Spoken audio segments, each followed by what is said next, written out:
එකමත්තක කාලෙක ලස්සන මල් වලින් පිරුණ උයනක් මැද ලස්සන රාජධානියක් තිබුණා.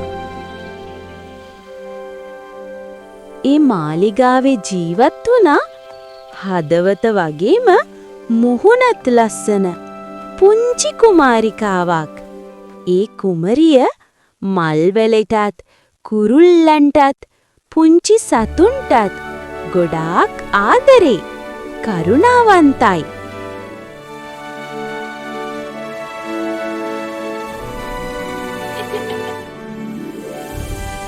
ඉතින් මේ කුමාරී වනයේට ගිහින් මල් නෙලාගෙන කුරුල්ලන්ට කෑම දාලා පුංචි සතුන් සමග කතා කරලා නටලා සතුටු වීලා තමයි ආපසු මාලිගාවට යන්නේ.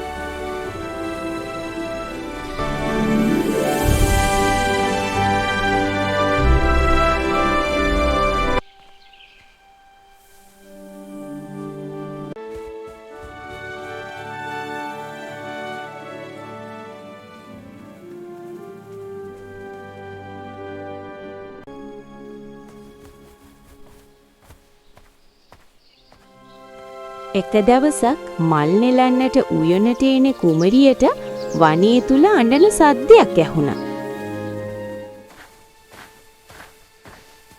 කුමරිය කලබල වී ඒ ශබ්දය ඇසෙන පැත්තට දුවන්නට උනා.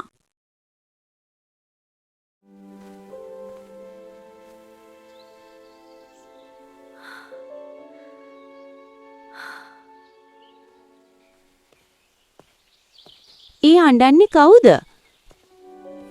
පුංචි ඔයාලටම DIH ක්‍රියේෂන් වෙතින් පුංචි හදවත් සතුටු කරන අපේ කිඩ්ස් ස්ටෝරීස් channel එකක්.